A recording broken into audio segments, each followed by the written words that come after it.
Good morning student.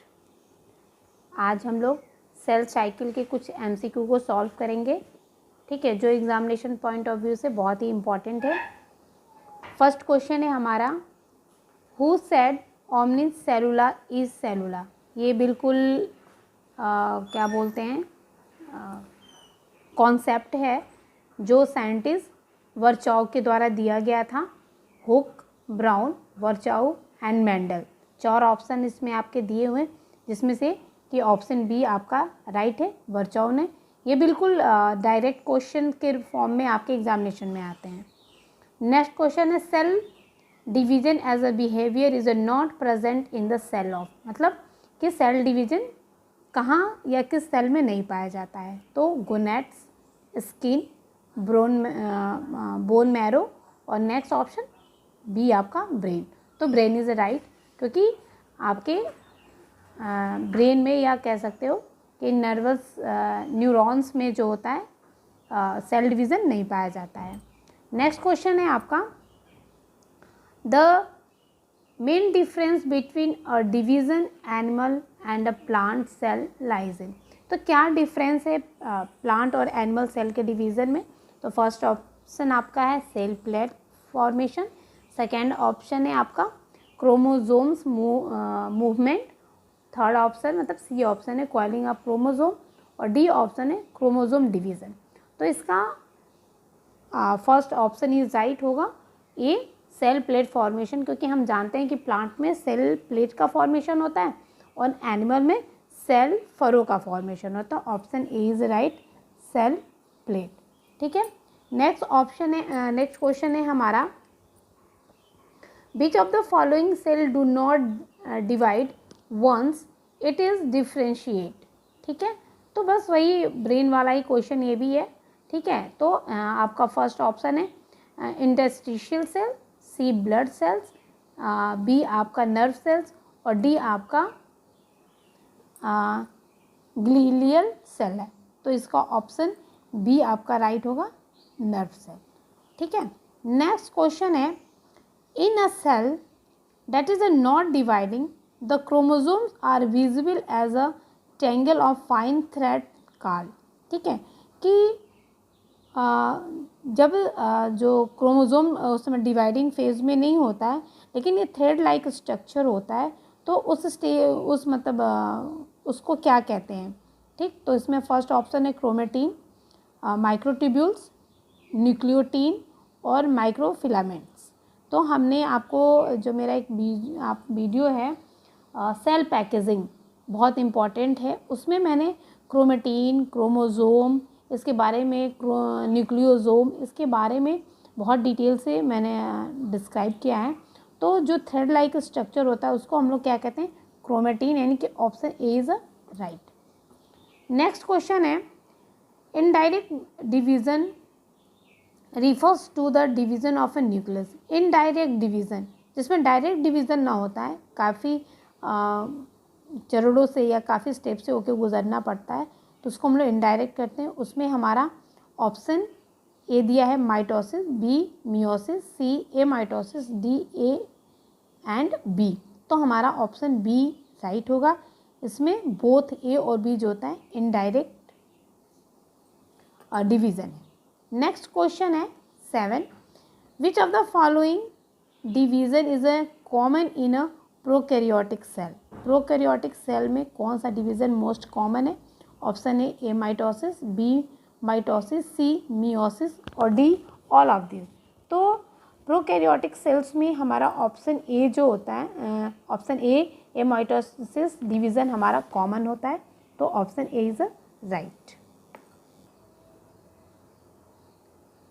Next question है, ए mitosis is. तो इस क्वेश्चन के ऑप्शन हैं, तो हमारे ऑप्शन है, ए ऑप्शन है division involve formation of chromosome bridge, B option है division involve spindle formation, C option है cleavage of nucleus without recognizable chromosomes, और डी ऑप्शन है हमारा division in which chromosomes are unequally distributed. ठीक है। ए mitosis division means, ठीक। अब इसमें देख लीजिए ऑप्शन सी आपका सही है, cleavage of nucleus without recognisable chromosome, ठीक है। तो ऑप्शन सी हमारा राइट। नेक्स्ट क्वेश्चन है, which of the following is known as direct division, ठीक। इसके पहले हम लोग क्वेश्चन सॉल्व किए थे इनडायरेक्ट डिवीजन, अब इसमें डायरेक्ट डिवीजन है, ठीक। तो जस्ट अपोजिट है उस क्वेश्चन का, आई थिंक क्वेश्चन नंबर 6 था आपका, ठीक है। तो इसमें आपका होगा डायरेक्ट डिवीजन में ए माइटोसिस है जो ऑप्शन ए है, बी माइटोसिस है, सी मियोसिस है, डी ऑल ऑफ दीज है। तो हमारा option A is right, A mitosis. Next question है, mitosis is found in bacteria, a bacterial cells divides once every minute. It takes an hour to fill a cup. This time taking to fill half cup is option A 10 minutes, option B 30 minutes, option C 50 minutes and option D 59 minutes. So option D is right, 59 minutes. Next question in a mitosis. First option है cell divides into two with equal amount of protoplasm. Option B, cell divides into two with unequal amount of protoplasm. Option C, cell does not divide. Option D, chromosome number become half. तो इसका option B आपका right होगा, क्योंकि ए mitosis division में कोई चीज़ fix नहीं होती है, तो इसमें बी ऑप्शन सही है आपका, cell divides into two with unequal amount of protoplasm, ठीक। नेक्स्ट क्वेश्चन हमारा है, the term mitosis was proposed by, ठीक है। जो माइटोसिस टर्म है किसके द्वारा प्रपोज किया गया था? फर्स्ट ऑप्शन है हमारा फ्लेमिंग, सेकेंड ऑप्शन है Farmer and Moore, option C है अल्टमान एंड ऑप्शन डी है वैन बेंडेन, ठीक। तो ये भी बिल्कुल कॉन्सेप्चुअल है और इसका ऑप्शन हमारा ए राइट होगा, फ्लेमिंग। नेक्स्ट क्वेश्चन है, माइटोसिस अकर इन, ठीक। ये बहुत ही इंपॉर्टेंट क्वेश्चन है, ठीक है। ये कहाँ कहाँ पे माइटोसिस डिवीज़न हमारी पाई जाती है? First option haploid cell only, second option diploid cell only, C option है ट्रिप्लॉइड सेल ओनली और डी ऑप्शन है बोथ ए एंड बी।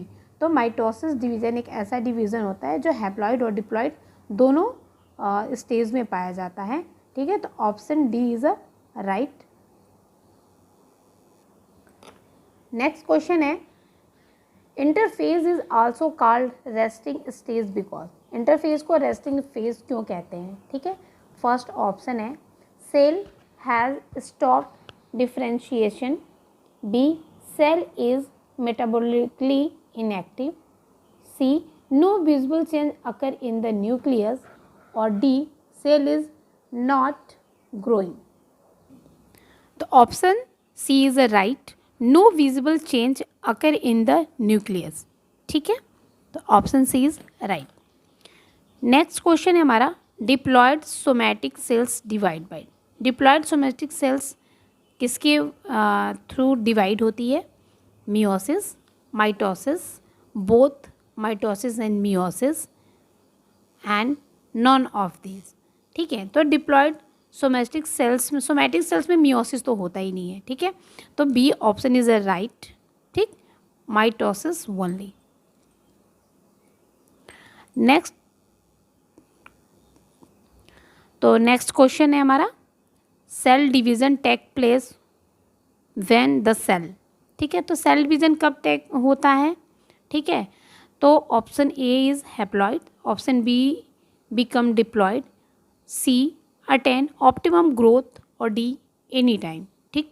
तो जब सेल कब डिवाइड होगी? जब वो ऑप्टिमम ग्रोथ को अपने कंसीडर कर लेगी या कंसीव करती है।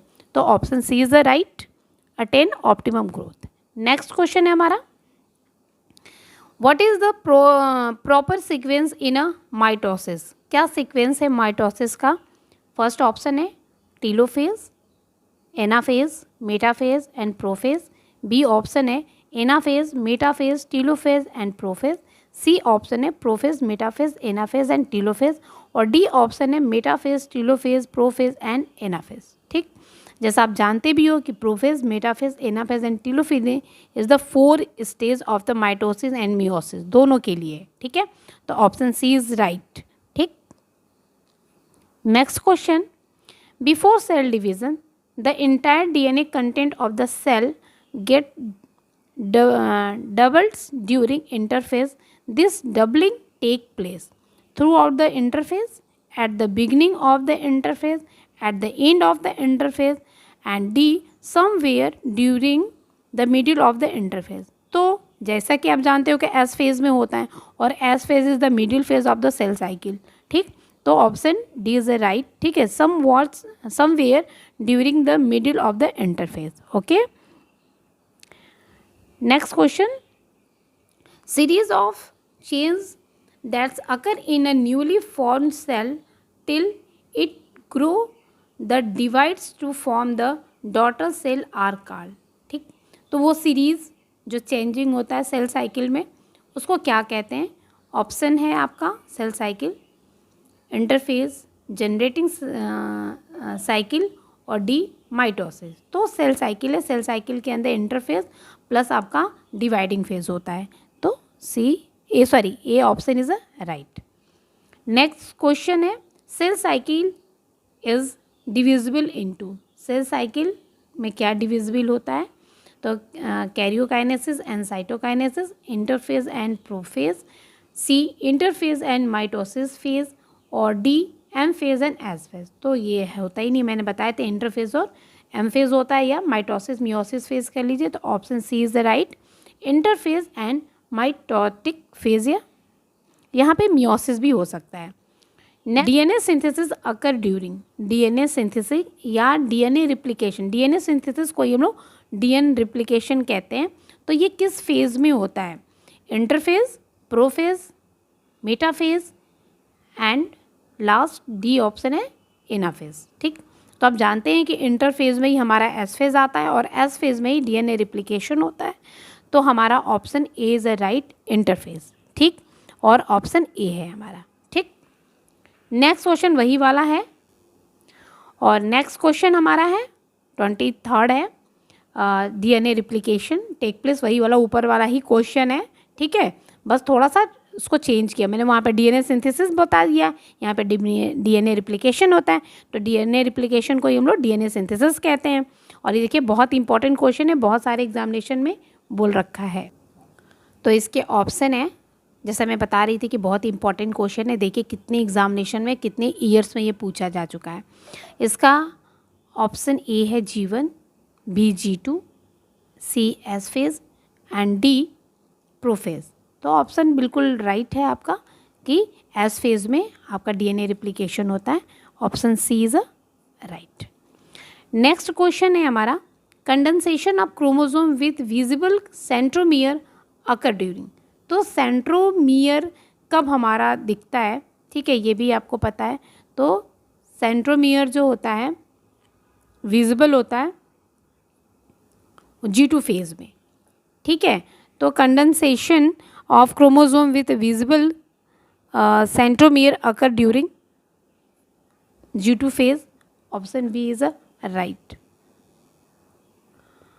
और ये हमारे इस सेल साइकिल सीरीज के जो MCQ हैं उसका लास्ट क्वेश्चन है, histone protein are synthesized in. Histone protein की सिंथेसिस कहाँ होती है?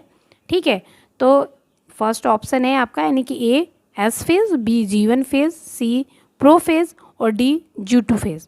तो हिस्टोन प्रोटीन क्योंकि एस फेज में आपका डीएनए रिप्लिकेशन होता है, तो डीएनए रिप्लिकेशन होने से पहले हमें हिस्टोन प्रोटीन का फॉर्मेशन हो जाएगा तभी हो पाएगा। इसलिए G1 एस फेज के पहले G1 फेज आता है। तो G1 फेज में हमारी प्रोटीन सिंथेसिस होती है। ठीक है, हिस्टोन प्रोटीन का फॉर्मेशन होता है।